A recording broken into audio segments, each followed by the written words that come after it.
déconcerté, s'approche dans un élan irrésistible.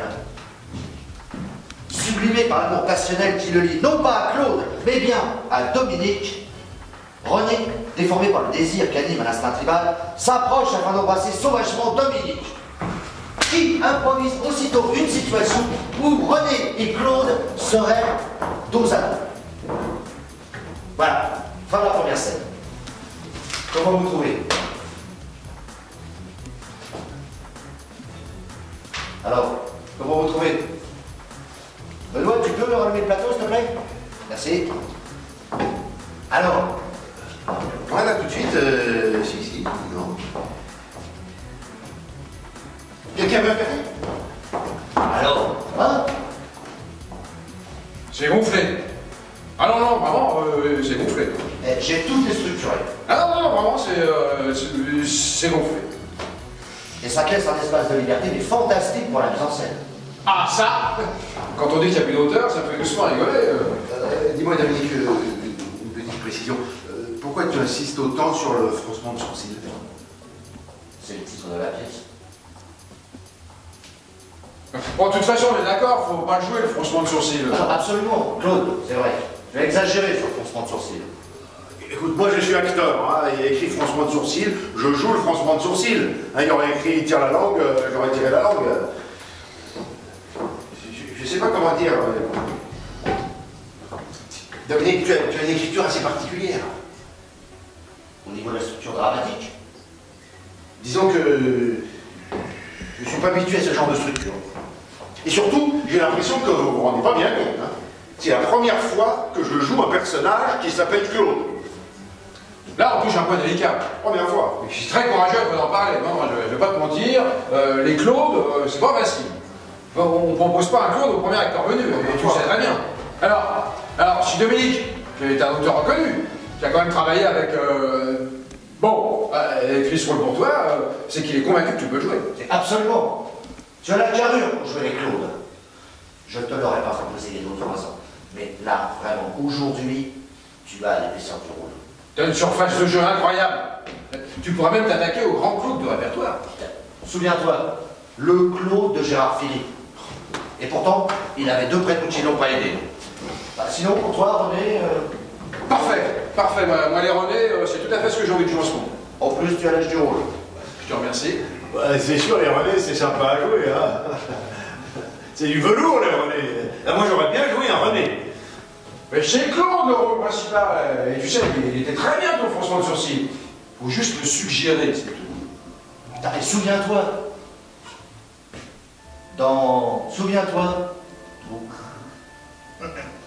Souviens-toi, dans Jean Valjean, tu étais formidable. C'est facile, les gens. Imagine que tu joues un Claude Val-Claude. Bon, écoute, Claude, tiens, c'est marrant. J'ai vraiment eu la sensation que tu t'appelais Claude. Dans le froncement de sourcils, hein, tu te racontes ce que tu veux. Moi, ce qui m'intéresse, c'est ta fragilité. Sinon, pour vous, le tabouret, est-ce que c'est clair? Comment ça, Claire? Pour moi, le tabouret, ce n'est pas tout à fait un tabouret. Au niveau de la symbolique, c'est la femme. 1m74, les yeux verts, danseuse, milieu défavorisé, sexualité débridée, soif de revanche, très séduisante, mais ce n'est pas tout à fait un tabouret. Je sais bien, Dominique, le spectateur peut comprendre qu'en s'asseyant sur ce tabouret, le personnage devient une femme, mais les yeux verts, 1m74. Bon, pour la taille, je suis pas à 2 cm près, et la couleur des yeux, j'y tiens absolument. Alors, je vais voir ce que je peux faire, mais alors les yeux verts... Non, mais tu dois l'imposer dans la mise en scène. Je suis pas magicien. Sinon, pour parler complètement d'autre chose, vous trouvez comment le tabouret? Bah, bien. Merci de t'en être occupé. Oui, rouge, c'est bien pour un tabouret. J'ai hésité, il en restait 2. Et l'autre était comment? Rouge. Non, t'as bien fait. Tu aurais pu prendre les deux. T'as l'air perplexe. Dérouté. Dubitatif. T'as pas l'air d'accord? Ah non, j'aurais pas pu prendre les 2. J'étais en Vespa. Bon, on essayer de se raconter l'histoire, hein. On va avancer, d'accord? Marlowe qui est un vrai woman showman, si on peut parler comme ça, parce qu'il a fait aussi dans la chanson, il a même été accompagné à l'époque par le Reinhard Wagner, qu'on a vu après chez la compagnie François Morel. Donc c'est vraiment quelqu'un de complet, et puis aussi un beau cinéma, enfin dans des troisième voire quatrième rôle, un peu comme Luis Rigaud. Enfin, mais bon là il fait dans Alceste à bicyclette, il fait un agent immobilier très drôle. Quoi. Ouais. Il a un univers à lui, quoi. Il a un univers à lui très spécial, mais bon, on aime bien.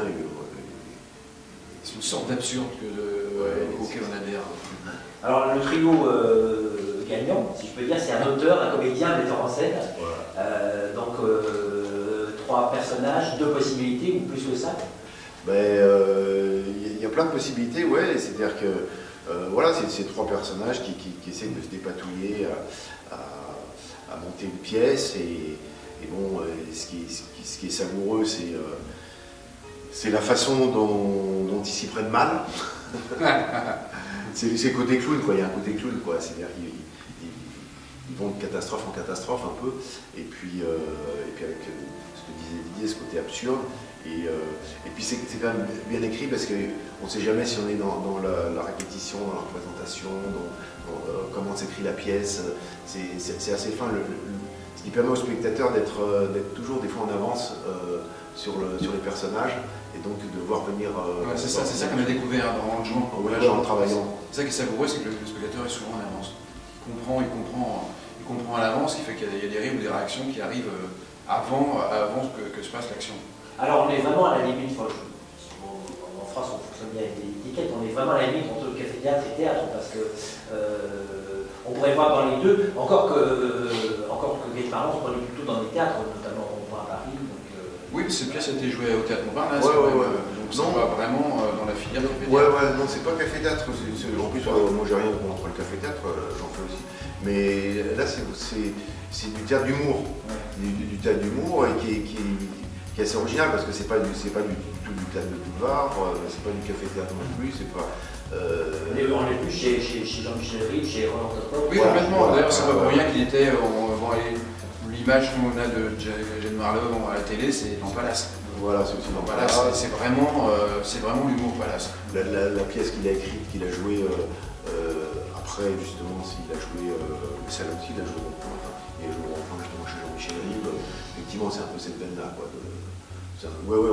On pourrait voir une espèce de lien avec même ce qu'écrit Jean-Michel Ribes, les batailles, tout ça.